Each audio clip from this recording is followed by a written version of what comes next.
Welcome, everyone. I want to start our time today by offering a divine blessing for your day and really for your entire week ahead. May you find peace, clarity, and just incredible moments of discovery in whatever it is you're doing right now. That is a wonderful way to start.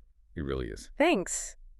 We are jumping right into a totally fascinating deep dive today. We're focusing on the historical and theological layers of Genesis chapter 46. Oh, this is a big one. It is massive. We are looking at a huge family migration, a tearful reunion that was literally 2 decades in the making, and honestly, a genuinely brilliant piece of political strategy. Yeah, we're pulling some fantastic insights today from the extensive historical and theological notes in both the Holman and NAA Study Bibles. Exactly.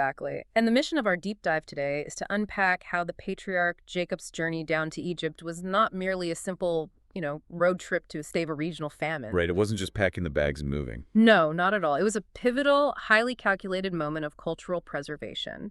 It's the bridge between a localized family narrative and a sprawling national epic. Because that transition, going from a nomadic family unit to an incubated nation, it's the hinge on which the entire history of this people turns. Jacob heading down to see Joseph isn't just moving his tents. He is shifting the geopolitical center of gravity for his entire lineage. Okay, let's unpack this. Jacob has just received the news that Joseph, the son he has mourned for over 20 years, is not only alive, but is actually acting as the vizier of Egypt. This is mind-blowing. Right. He has the ultimate motivation to rush to the Nile Delta as fast as humanly possible. So he packs up his entire encampment, but right as he hits the southern border of Canaan at a place called Beersheba, he just halts. He stops the whole caravan. He stops and he offers sacrifices. He hesitates right at the threshold of the journey. And to understand that hesitation, you have to look at the historical track record of his family regarding Egypt. It's not a good track record. Not at all. For the patriarchs, Egypt was historically a place of last resort, and almost always a place of profound trouble and moral compromise. Yeah, because Abraham went down to Egypt during a famine. And it resulted in a disastrous deception regarding his wife Sarah. It brought plagues upon the Pharaoh. It was a mess. A huge mess. And then later, during another severe famine, God explicitly forbade Jacob's father, Isaac, from going to Egypt.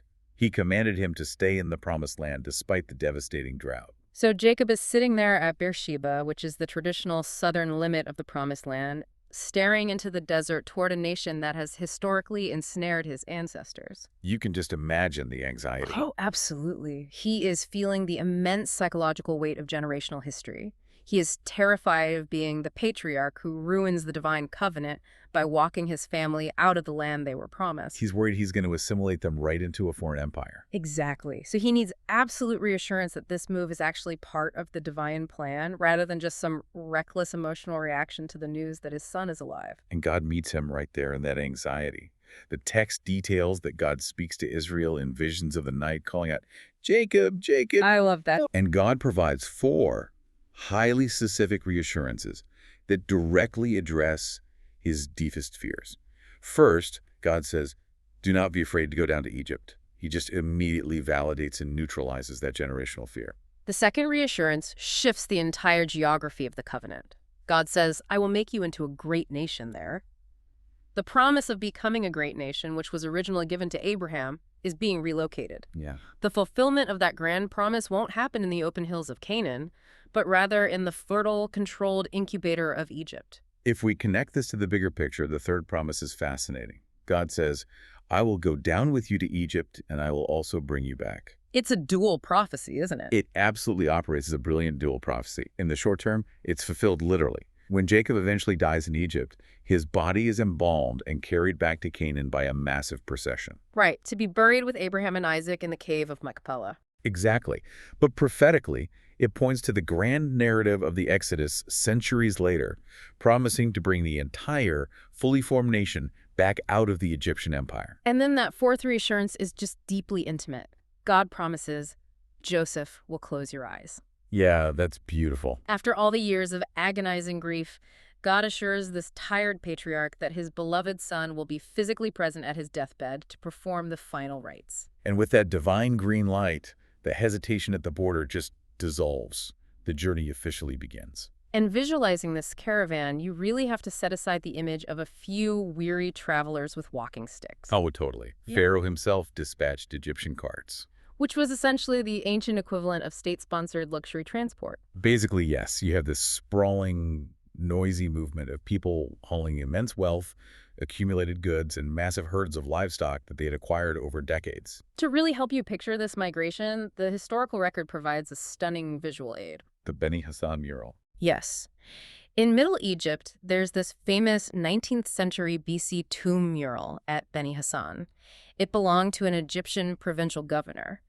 And this mural specifically depicts a group of Asiatic nomads. They're labeled as the Amu traveling into Egypt. And the time period aligns so closely with the patriarchal narratives, it gives us a nearly photographic snapshot of what Jacob's caravan would have looked like rolling into the Nile Delta. The details in that mural are just striking. It shows these Semitic travelers bringing their animals, wielding composite bows and throwing sticks and holding musical instruments like the lyre. But the most prominent contrast is their appearance. Right. The men sport these heavy, distinct beards and thick heads of hair, and they are wearing very elaborate, beautifully patterned, multicolored woolen garments. And they are walking right past Egyptian officials who are completely clean-shaven, wearing their standard, pristine white linen kilts. It illustrates a profound cultural juxtaposition. You have these rugged, colorful, pastoral nomads with their bleating sheep and wooden carts intersecting with the highly structured, agrarian, and culturally rigid environment of Middle Kingdom Egypt. It is a visual representation of a massive culture clash just waiting to happen. Exactly. Now, here's where it gets really interesting. As the text describes this massive group arriving, Genesis provides a highly detailed genealogy of the descendants of Israel making the trip, but it presents a bit of a textual puzzle regarding the exact head count. The famous math mystery. Yes, the math mystery. The text offers the numbers 66, 70, and in some manuscript traditions, 75. Right. But breaking down the ancient accounting reveals a very precise methodology depending on the specific parameters of the count. Let's untangle this. Okay, so the number 66 represents the direct bloodline descendants of Jacob, who physically traveled with him on that specific journey from Canaan to Egypt. Just the people in the carts. Exactly. And this count explicitly excludes Jacob's sons and Onan because the text goes out of its way to note they had already died back in the land of Canaan. Right. It also excludes the wives of Jacob's sons. So 66 is the strict head count of the direct lineage arriving on the carts that day. But then, to reach the number 70, the text shifts from counting the traveling party to calculating the total house of Jacob, now established in Egypt. Right, it's a broader category. So you take that traveling group of 66 and add Jacob himself. Then you add Joseph, who was already residing there, along with Joseph's two sons, Manasseh and Ephraim, who were born in Egypt. That brings the total reunited family unit to 70. But then, the ancient Greek translation of the Hebrew scriptures, the Septuagint, complicates this slightly by listing the number as 75. Why is that? Well, the translators of the Septuagint, working in Alexandria, Egypt, centuries later, cast a wider net for the family tree. They included 5 additional descendants of Joseph specifically, grandsons and great-grandsons born in Egypt. They harmonized the count to reflect the broader expansion of the family in the Egyptian territory. But the Hebrew text's heavy emphasis on the number 70 goes far beyond a simple census. In ancient Near Eastern literature, 70 is deeply symbolic. Very much so. It represents completeness, totality, and perfect administration. For instance, in Genesis 10, the Table of Nations lists exactly 70 nations descending from Noah, representing the entirety of humanity. So by highlighting that exactly 70 members of the house of Jacob are established in Egypt, the text is signaling that the complete seed of the nation is now planted. The perfect foundation has been laid to fulfill the covenant. And as this foundational group arrives, a crucial shift in the family's internal political dynamic takes place. Jacob is the patriarch, but he requires someone to lead the caravan into the specific region of Goshen and to officially interface with the Egyptian administration. He needs a point man. Right. And he bypasses his oldest sons and deliberately sends Judah ahead to get directions and prepare the way. Because the older brothers had systematically disqualified themselves from this leadership role. They really had. Reuben, the firstborn, lost his standing due to his incestuous actions with his father's concubine, Bilhah. Simeon and Levi, the next in line, proved entirely untrustworthy and dangerously violent after they massacred the inhabitants of Shechem. So they forfeited the right to represent the family diplomatically. Exactly. So Judah stepping into this vacuum is a massive turning point. He is acting as the official vanguard and ambassador. This diplomatic mission anticipates the grand prophetic blessing Judah will eventually receive from Jacob at the end of Genesis. The blessing that formally establishes Judah as the preeminent tribe, the bearer of the royal scepter, and the lineage of kings. The earliest evidence of that royal leadership taking shape happens right here on the dusty road to Goshen. Judah successfully navigates the caravan into Goshen, setting the stage for the emotional climax of the narrative. Joseph hitches up his own chariot and rides out to meet his father. Just think about the weight of this moment. For over 20 years, Jacob lived with a grief so profound it defined his old age, believing his favorite son had been torn to pieces by wild animals. And meanwhile, Joseph endured slavery, false imprisonment, and eventual elevation to power, entirely severed from his cultural and familial roots. So the reunion is stark in its emotional rawness. The text notes that when Joseph appeared before him, he threw his arms around his father's neck and wept for a long time. There is no immediate grand speech, just the physical release of 2 decades of agonizing separation. And when Jacob finally speaks, he utters a statement of profound closure. He says, "Now I am ready to die, since I have seen for myself that you are still alive." The agonizing wound of his life has been healed. The narrative arc of his suffering feels entirely resolved right there. Yet the historical reality from the study notes is that Jacob does not die in that moment. No, he doesn't. He actually lives for another 17 years in the land of Egypt. It's such a touching detail. He gets to watch his grandchildren grow, enjoying the protection and provision of the son he mourned. Emotionally, his life was complete at that reunion, but he was granted nearly 2 decades of peace before his physical end. But once that initial wave of emotion passes, Joseph immediately pivots to the pragmatic reality of their situation. Surviving the famine was only the first challenge. Surviving the cultural assimilation of the Egyptian empire is the far greater threat. Oh, without a doubt. Joseph sits his brothers down and provides them with highly specific, really counterintuitive coaching on how to address Pharaoh. So what does this all mean? Well, Joseph instructs his family. When Pharaoh calls you in and asks what your occupation is, I want you to explicitly tell him, your servants have tended livestock from our youth on up until now, both we and our fathers. Which on the surface seems like straightforward honesty about their agrarian background. Right. But Joseph adds a critical caveat, explaining the true motive behind this phrasing. He tells them, every shepherd is an abomination to the Egyptians. Which is wild. Instructing your family to highlight a characteristic that the ruling class considers an abomination seems like diplomatic suicide. It really does. But to grasp the genius of this strategy, you have to dig into the underlying cultural friction between these two societies. The Egyptians were a highly settled, urbanized, and agricultural society relying on the predictable flooding of the Nile. They inherently looked down on nomadic herders, viewing them as uncultured, uncivilized wanderers. But the divide went far deeper than socioeconomic prejudice. It was rooted in deep religious tension. Because the Hebrews sustained themselves by raising, slaughtering, and eating sheep and cattle. Crucially, they also utilized these specific animals for religious sacrifices to their god. Meanwhile, the Egyptian religious pantheon venerated many of these exact same animals. They had deities intimately associated with livestock. The Apis bull was worshipped as a sacred manifestation of Ptah and later Osiris. The goddess Hathor was frequently depicted as a cow or a woman with cow horns. So to the Egyptians, the casual slaughter and ritualistic sacrifice of these animals by foreign nomads wasn't just distasteful, it was blatant sacrilege. It was deeply offensive to their cosmic order, which is why the text utilizes that intense term, abomination. So by explicitly declaring themselves as lifelong shepherds from a long line of shepherds, the brothers are intentionally waving a massive cultural red flag. Huge red flag.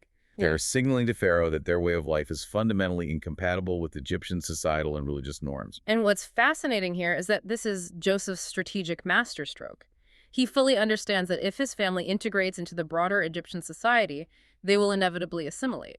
The distinct covenant, the unique religious practices, and the promises made to Abraham would simply dissolve into the vast melting pot of the Egyptian empire. By weaponizing the Egyptians' own prejudice against them, Joseph guarantees that Pharaoh will not want these Hebrew herders anywhere near the capital city, the temples, or the general populace. He intentionally makes his family socially and religiously unacceptable to the Egyptian elite. And the calculated result is that Pharaoh delegates them to the land of Goshen. Which was perfect. Goshen was located in the eastern Nile Delta, It was exceptionally fertile, making it ideal for sustaining massive flocks of livestock. But more importantly, it was geographically peripheral. It functioned as the perfect buffer zone. Goshen was isolated from the cultural centers of Egyptian power, yet safely within the empire's protective borders. It shielded the Egyptians from the abominable shepherds, but equally, it shielded the Israelites from Egyptian cultural domination. In this fertile isolation, they were free to intermarry among themselves, maintain their distinct Semitic language, preserve their ancestral traditions, and worship their God without inciting religious riots. Goshen became a protected incubator. Over the next few centuries, that initial family of 70 multiplied into a massive nation of millions entirely within the borders of Egypt, yet entirely distinct from it. Joseph wasn't merely a brilliant economic administrator who anticipated a famine. He was a visionary architect of cultural preservation. He used the socio-religious friction of the host nation as a shield to protect his family's long-term destiny. The entire migration narrative is just a masterclass in divine providence working through human strategy. We see a family on the brink of starvation and fracture maneuvered into a position of incredible strength and unity, all through the meticulous foresight of a son they had discarded. We have covered some incredible historical and theological ground today. We analyzed the heavy generational fear that caused a patriarch to hesitate at the dusty border of Beersheba, and the 4 specific divine promises that propelled him forward. We visualize that vibrant, culture-clashing caravan of Asiatic nomads rolling into the pristine Egyptian empire, mirrored in the ancient Beni Hassan murals. We untangled the complex ancient manuscript traditions to understand how the number 70 perfectly symbolized the complete foundation of a new nation. And we explored the shifting political dynamics as Judah stepped into his anticipated role as the royal vanguard.